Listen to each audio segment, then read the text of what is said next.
السلام علیکم ورحمۃ اللہ وبرکاتہ۔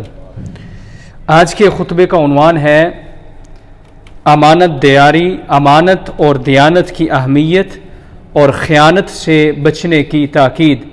الحمدللہ والصلاۃ والسلام علی رسول اللہ، اما بعد۔ تمام تعریفیں اللہ کے لیے ہیں جو عزت اور جلال والا ہے۔ وہی ہے جس نے امانت کو ان مردوں کے دلوں میں اتارا جس کو اس نے چاہا، اس کے بعد کہ آسمان، زمین اور پہاڑ اس امانت کو اٹھانے سے انکار کر چکے تھے اور اس سے ڈر گئے تھے۔ میں اس بلند و برتر اللہ کی حمد بیان کرتا ہوں جو ہمیشہ عطا اور فضل فرمانے والا ہے۔ اگر اس کا شکر کیا جائے تو وہ بڑھا دیتا ہے اور اگر شکر نہ کیا جائے تو وہ زائل کر دیتا ہے۔ میں گواہی دیتا ہوں کہ اللہ کے سوا کوئی معبود برحق نہیں، وہ اکیلا ہے، یکتا ہے، اس کا کوئی شریک نہیں، وہ بڑا اور بلند و مرتبہ ہے۔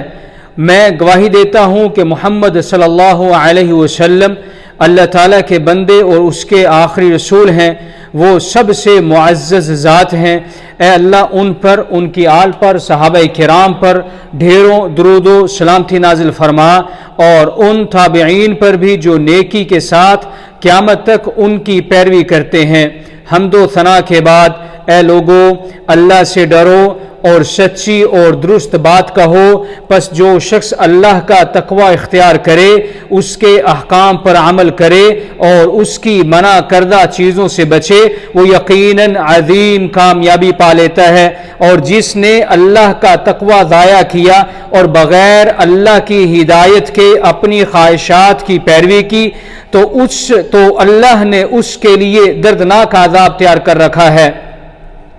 اللہ سے ڈرنے والا کیسے ہو سکتا ہے کہ وہ شخص جو اللہ کے فرائض کو نظر انداز کرے اور انہیں ضائع کر دے، اور جو اللہ کی حرام کردہ چیزوں پر جرأت کرے اور ان کی حرمت پامال کرے، وہ کیسے متقی ہو سکتا ہے؟ جو سود، دھوکے اور حرام کھانے پر جری ہو اور جو اپنی زبان کو غیبت، چغلی، جھوٹ اور گناہوں میں آزاد چھوڑ دے، وہ کیسے متقی ہو سکتا ہے؟ جس کی کوئی بھی خواہش پوری نہیں ہو سکتی مگر وہ خیانت کر بیٹھتے ہیں۔ اور جو نہ عہد کی حفاظت کرے اور نہ امانت ادا کرے، یہ کیسا شخص متقی ہو سکتا ہے؟ در حقیقت امانت جو اللہ کے حقوق اور بندوں کے حقوق کی ادائیگی ہے، آسمانوں، زمین اور پہاڑوں پر پیش کی گئی تو انہوں نے اسے اٹھانے سے انکار کیا اور اس ذمہ داری کے خوف سے کانپ اٹھے، اور انہوں نے عافیت طلب کی اور رب عظمت و جلال سے دعا کی، اور انسان نے اسے اٹھا لیا اپنی زیادتی اور جہالت کے ساتھ، اور اس میں موجود احکام اور بوجھ کو قبول کر لیا۔ چنانچہ لوگوں میں سے کچھ وہ ہیں جنہوں نے اسے اٹھا کر کامیابی حاصل کی اور اپنی امیدوں تک پہنچے، اور کچھ وہ ہیں جنہوں نے اس امانت کو ضائع کر دیا تو وہ بدبخت ہو گئے اور خسارے اور سزا میں مبتلا ہو گئے۔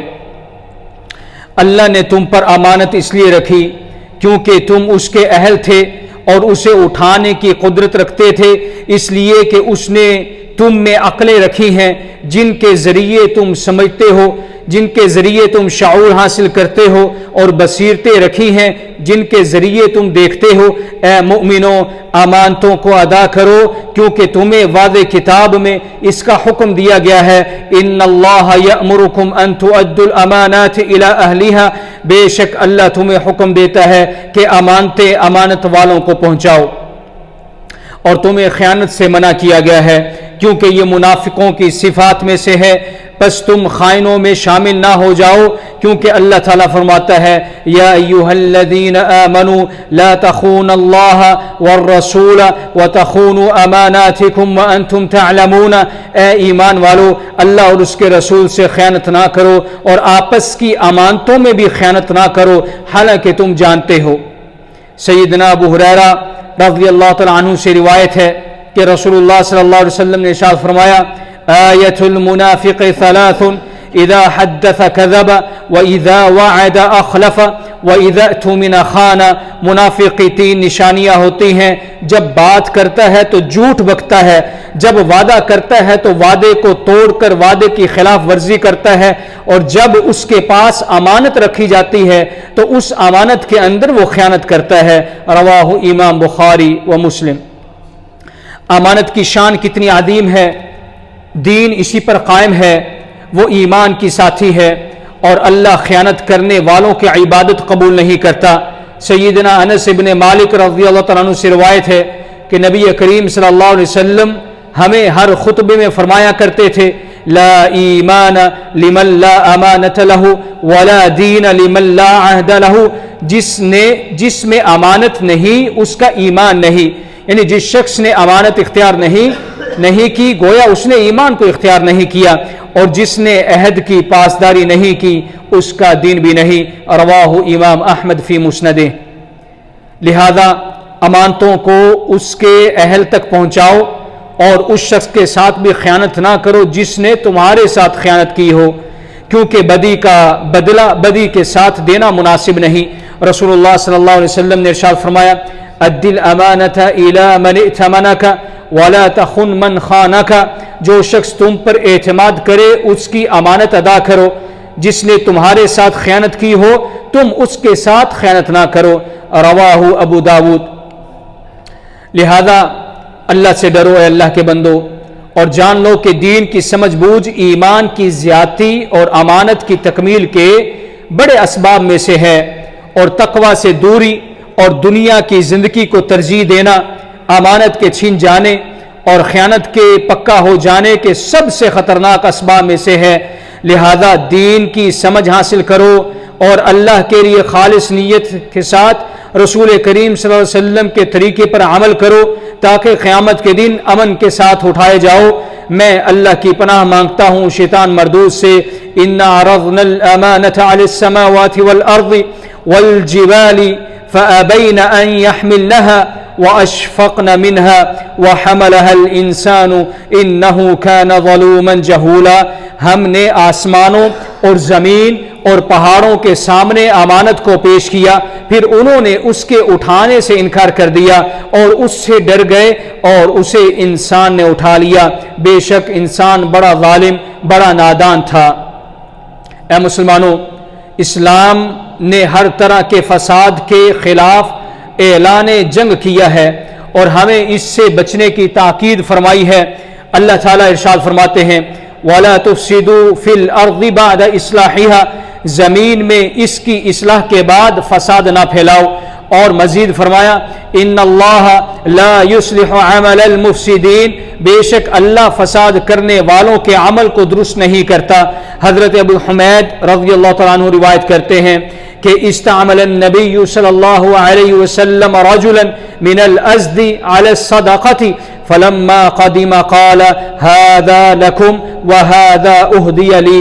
کہ نبی کریم صلی اللہ علیہ وسلم نے صدقات پر ازدی قبیلے کے ایک شخص کو مقرر فرمایا. جب وہ صدقات اکٹھا کرنے کے بعد واپس آیا تو کہنے لگا کہ یہ مال آپ کا ہے اور یہ مال مجھے بطور ہدیہ دیا گیا ہے، لہذا یہ مال میں اپنے پاس رکھوں گا. تو نبی کریم صلی اللہ علیہ وسلم نے فرمایا فَهَلَّا جَلَسَ فِي بَيْتِ أَبِيهِ أَوْ بَيْتِ أُمِّهِ فَيَنْظُرُ يُهْدَى لَهُ أَمْ لَا وَالَّذِي نَفْسِي بِيَدِهِ لَا يَأْخُذْ أَحَدٌ مِّنْهُ شَيْئًا إِلَّا جَاءَ بِهِ يَوْمَ الْقِيَامَةِ يَحْمِلُهُ عَلَى رَقَبَتِهِ. کیا وہ اپنے باپ یا ماں کے گھر بیٹھا رہتا تو کیا اسے وہاں بھی ہدیہ دیا جاتا؟ قسم ہے اس ذات کی جس کے ہاتھ میں میری جان ہے، تم میں سے جو شخص بھی سرکاری مال میں خیانت کر کے کوئی چیز لے گا وہ قیامت کے دن اسے اپنی گردن پر اٹھائے ہوئے اللہ کے سامنے حاضر ہوگا. رواہ امام بخاری و امام مسلم فی صحیحہما. حضرت ثوبان رضی اللہ تعالیٰ عنہ سے روایت ہے کہ رسول اللہ صلی اللہ علیہ وسلم نے ارشاد فرمایا لعن رسول اللہ صلی اللہ علیہ وسلم الراشیہ والمرتشیہ والرائشہ. اللہ کی لعنت ہے رشوت دینے والے پر، رشوت لینے والے پر اور دونوں کے درمیان دلالی کرنے والے پر۔ رواہ امام احمد۔ بے شک ہمارا ملک اللہ اسے محفوظ رکھے، ہر طرح کے انتظامی فساد، اختیارات کے ناجائز استعمال، مالی بدعنوانی، رشوت اور مالی اور عوامی مال کے ضیاع کے خلاف بھرپور قوت سے کارروائی کر رہا ہے، اور ایسے تمام لوگوں پر سخت گرفت کی جا رہی ہے جن پر ان جرائم کا ثبوت قائم ہو جائے۔ یہ اقدام شرعی نصوص کی روشنی میں ہیں جن میں زمین میں اصلاح کو لازم اور فساد پھیلانے والوں کے ہاتھ کو روکنے کا حکم دیا گیا ہے، اور اس میں کوئی شک نہیں کہ فساد کے خاتمے، اس کی روک تھام اور مفسدین کی نشاندہی کرنا ایک شرعی فریضہ ہے۔ چنانچہ اللہ تعالیٰ قرآن مجید میں ارشاد فرماتے ہیں فَلَوْلَا كَانَ مِنَ الْقُرُونِ مِنْ قَبْلِكُمْ أُولُو بَقِيَّةٍ يَنْهَوْنَ عَنِ الْفَسَادِ فِي الْأَرْضِ إِلَّا قَلِيلًا مِّمَّنْ أَنْجَيْنَا مِنْهُمْ۔ سو ان جماعتوں میں ایسے لوگ کیوں نہ ہوئے جو تم سے پہلے تھیں، جو ملک میں فساد پھیلانے سے منع کرتے، بجز چند آدمیوں کے جنہیں ہم نے ان میں سے بچا لیا تھا۔ یعنی بہت کم لوگ ایسے تھے جنہیں ہم نے نجات دی تھی۔ لہذا اے میرے بھائیوں، چاہے تم سعودی ہو اور چاہے تم مقیم ہو، چاہے تم شہری ہو، عوامی مال کی حفاظت میں ایک بہترین مثال بنو، اور ملک کے ساتھ تعاون کرتے ہوئے مفسدین کی اطلاع دو، جو رشوت لیتے ہیں، جو لوگوں کا مال اینٹھتے ہیں، ان کی اطلاع دو، اور خائنوں کے مددگار کبھی مت بنو، جھوٹوں کے مددگار کبھی مت بنو، رشوت خوروں کے مددگار کبھی نہ بنو، خیانت کرنے والوں کے مددگار کبھی نہ بنو۔ ہم اللہ تعالیٰ سے دعا کرتے ہیں کہ وہ ہمارے مال اور اعمال کو حرام سے پاک فرمائے اور ہمیں گناہوں سے دور رکھے۔ اے اللہ اپنے خلفائے راشدین، ہدایت یافتہ اماموں یعنی ابو بکر، عمر، عثمان، علی رضوان اللہ اجمعین اور باقی تمام صحابہ کرام اور ان کے متبعین سے قیامت تک تو راضی ہو جا۔ اے اللہ غم زدوں کی غم خوری فرما، مصیبت زدوں کی مصیبت کو، مشکلات کو دور فرما۔ اے اللہ ہمارے وطنوں کو امن کا گہوارہ بنا، اور ہمارے ائمہ اور حکمرانوں کو درست راہ دکھا، اور ان کے حکمران اور ان کے ولی عہد کو اپنی پسندیدہ اور رضا کی راہ پر چلنے کی توفیق عطا فرما، اور ان کے رہنمائی تقوی اور نیکی کی طرف فرما۔ اے اللہ تو ہی ہے، تیرے سوا کوئی معبود نہیں، تو غنی ہے، ہم فقیر ہیں، ہم پر بارش نازل فرما، ہمیں مایوس لوگوں میں سے نہ بنا۔ اے اللہ تو بخشنے والا ہے، ہمیں بخش دے، اور ہم پر آسمان سے موسلا دار بارش نازل فرما۔ اے اللہ کے بندو، ان اللہ یأمر بالعدل والإحسان وإیتاء ذی القربى وینہی عن الفحشاء والمنکر والبغی یعظکم لعلکم تذکرون۔ بے شک اللہ انصاف کا، احسان کا اور قرابت داروں کو دینے کا حکم دیتا ہے، اور بے حیائی اور برائی اور ظلم سے تمہیں منع کرتا ہے، وہ تمہیں نصیحت کرتا ہے تاکہ تم نصیحت حاصل کرو۔ پس اللہ کا ذکر کرو، وہ تمہیں یاد رکھے گا، اور اس کی نعمتوں کا شکر ادا کرو، وہ تمہیں اور زیادہ دے گا۔ وَلَذِكْرُ اللَّهِ أَكْبَرُ وَاللَّهُ يَعْلَمُ مَا تَصْنَعُونَ۔ اور اللہ کا ذکر سب سے بڑا ذکر ہے، اور اللہ تعالیٰ جانتا ہے جو کچھ تم کرتے ہو۔